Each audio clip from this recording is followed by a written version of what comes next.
আপনার হাতের স্মার্টফোনটা দিয়েই কিন্তু সরকারি ভোটার তালিকা চেক করা এমনকি ডাউনলোড করাও সম্ভব। কিভাবে? চলুন আমরা এই পুরো ব্যাপারটা ধাপে ধাপে দেখে নিই। ভোটার লিস্টে নামটা ঠিকঠাক আছে তো? এই চিন্তাটা মাথায় আসলেই আমাদের মনে পড়ে সাইবার ক্যাফের ভিড় আর লম্বা লাইনের কথা, তাই না? কিন্তু এখন আর ওসব ঝামেলার কোনো দরকারই নেই। তাহলে প্রশ্নটা হচ্ছে, বাড়িতে বসে নিজের ফোনে এই কাজটা কিভাবে করা যায়।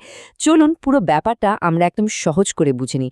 দেখবেন আপনি যতটা কঠিন ভাবছেন কাজটা তার চেয়ে অনেক সোজা। তো আমাদের প্রথম এবং সবচেয়ে জরুরি কাজটা হলো পার্ট সিরিয়াল নম্বরটা খুঁজে বের করা। এই নম্বরটা একবার পেয়ে গেলে ভাবুন আপনার অর্ধেক কাজই শেষ।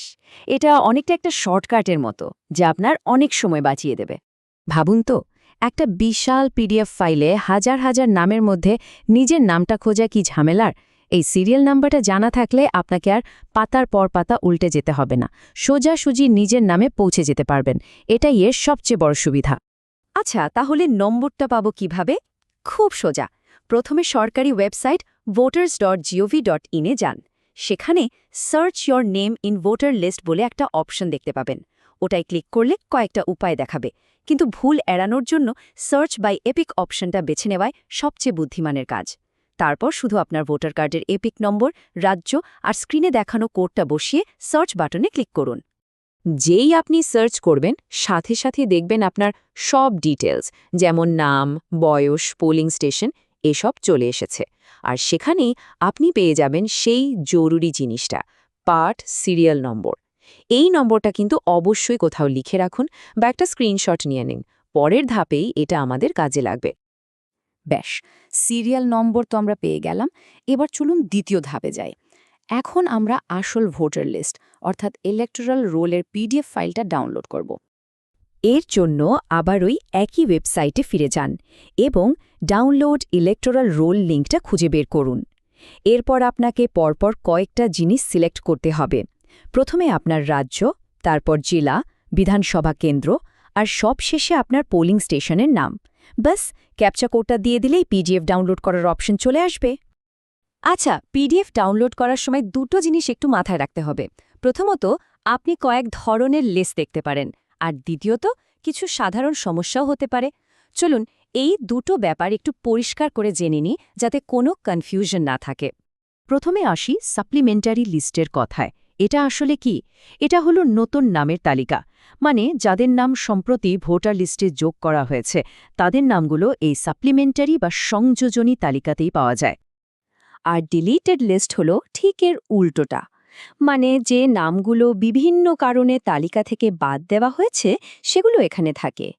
তাই এই দুটো লিস্টের মধ্যে পার্থক্যটা বুঝে নেওয়াটা কিন্তু খুব জরুরি। এবার আসি সেই কমন সমস্যায়, জানিয়ে অনেকেই চিন্তায় পড়েন। ফাইলটা ডাউনলোডই হচ্ছে না, অথবা ডাউনলোড হলেও খুলছে না।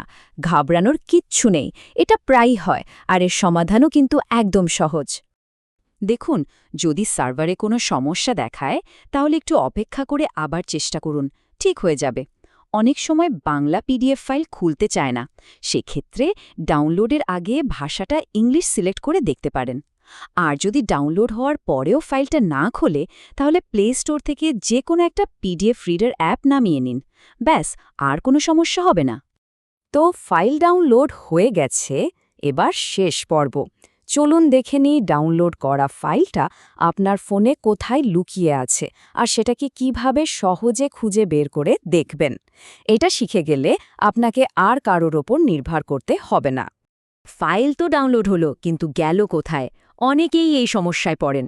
আসলে সব স্মার্টফোনেই ফাইল ম্যানেজার বলে একটা অ্যাপ থাকে, অনেকটা আপনার ফোনের আলমারির মতো, যেখানে সব ফাইল গুছিয়ে রাখা হয়। আপনার পিডিএফটাও ওখানেই আছে। তাহলে কি করবেন? ফোনের ফাইল ম্যানেজার অ্যাপটা খুলুন। এরপর ডকুমেন্টস বা ডাউনলোডস নামে একটা ফোল্ডার খুঁজুন। ওটার ভেতরে গেলেই দেখবেন সব পিডিএফ ফাইল একসাথে দেখাচ্ছে। যেহেতু আপনি এইমাত্র ফাইলটা ডাউনলোড করেছেন, তাই ওটা একদম প্রথমেই থাকার কথা। আর হ্যাঁ, বাড়ির বয়স্ক মানুষদের জন্য একটা খুব কাজের টিপস। পিডিএফের লেখাগুলো যদি পড়তে অসুবিধা হয় বা খুব ছোট মনে হয়, তাহলে স্ক্রিনের ওপর দুটো আঙুল রেখে একটু বাইরের দিকে টানুন। দেখবেন লেখাগুলো জুম হয়ে বড় হয়ে গেছে। এতে পড়তে অনেক সুবিধা হবে। তাহলে দেখলেন তো, পুরো ব্যাপারটা এখন আপনার হাতের মুঠোয়। আপনি এখন শুধু নিজেরটাই নয়, বাড়ির বাবা মা বা অন্য যে কারো ভোটার লিস্ট সহজেই বের করে দিতে পারবেন। এই সহজ পদ্ধতিটা অবশ্যই সবার সাথে শেয়ার করুন, যাতে আর কাউকে অকারণে হয়রান হতে না হয়।